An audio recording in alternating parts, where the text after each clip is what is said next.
Bismillahirrahmanirrahim. Assalamualaikum warahmatullahi wabarakatuh.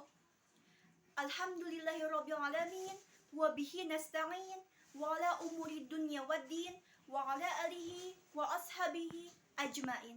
Amma ba'du.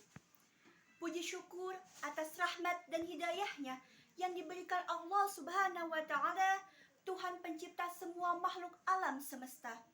Karena atas rahmat dan hidayahnya, kita bisa menikmati kemuliaan yang sempurna, yaitu berupa nikmat iman, Islam, dan ihsan yang disampaikan melalui kitab Al-Quran sebagai pedoman hidup.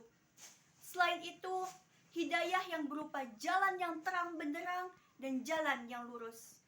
Salawat serta salam semoga tetap tercurahkan kepada Nabi besar Muhammad SAW yang telah menuntun kita dari jalan yang penuh dengan kegelapan menuju jalan yang penuh dengan gemerlap cahaya keimanan. Semoga kita semua mendapatkan syafaatnya di yaumul qiyamah dengan barokahnya Nabi Muhammad SAW. Perkenankan pada kesempatan ini saya akan menyampaikan tentang nuzulul Quran. Istilah nuzulul Quran berasal dari bahasa Arab, terdiri dari dua kata, yaitu nuzul yang mempunyai arti turun atau makom yang tinggi yang terdapat pada Al-Quran, yakni Al-Quran berupa bacaan. Jadi nuzulul Quran artinya turunnya Al-Quran. Maksudnya peristiwa penurunan wahyu Allah pertama kepada Nabi dan Rasul yang kemudian diberikan kepada Nabi Muhammad SAW melalui malaikat Jibril secara berangsur-angsur. Ramadan adalah bulan diturunkannya Al-Quran. Turunnya Al-Quran dari Allah Subhanahu wa Ta'ala kepada Rasulullah SAW tepat pada tanggal 17 Ramadan. Maka dari itu, setiap tanggal 17 Ramadan diperingati peristiwa nuzulul Quran. Seperti yang difirmankan oleh Allah Subhanahu wa Ta'ala dalam Al-Quran surat Al-Baqarah ayat 185 yang artinya bulan Ramadan, bulan yang di dalamnya diturunkan permulaan Al-Quran sebagai petunjuk bagi manusia dan penjelasan-penjelasan mengenai petunjuk itu dan pembeda antara yang hak dan yang batil. Karena itu, barang siapa di antara kamu hadir di negeri tempat tinggalnya di bulan itu, maka hendaklah ia berpuasa pada bulan itu. Dan barang siapa sakit atau dalam perjalanan lalu ia berbuka, maka wajiblah baginya berpuasa sebanyak hari yang ditinggalkannya itu pada hari-hari yang lain. Allah menghendaki kemudahan bagimu dan tidak menghendaki kesukaran bagimu.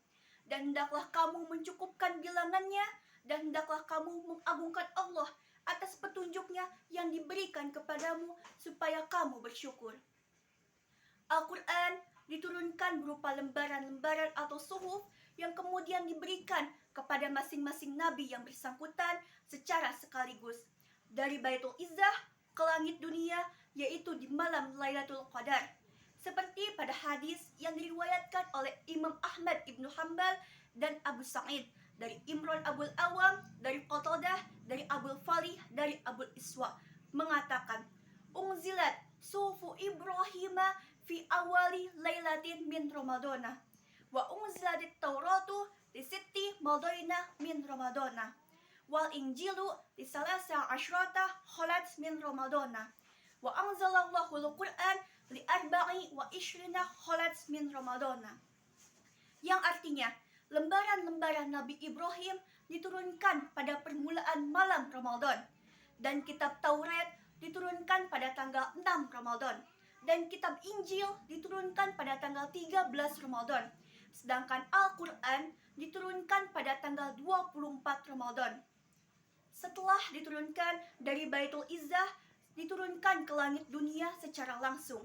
Kemudian diturunkan kepada Nabi Muhammad SAW melalui malaikat Jibril secara berangsur-angsur selama 22 tahun, 2 bulan, 22 hari, yang selanjutnya berwujud kitab suci Al-Quran seperti yang kita saksikan sekarang, yang semuanya ada 30 juz, 114 surat yang terdiri dari 6.666 ayat. Sungguh mulianya Al-Quran tersebut, sehingga banyak masyarakat yang memperingati peristiwa nuzulul Quran, mulai dari tanggal 15 sampai tanggal 24 Ramadan.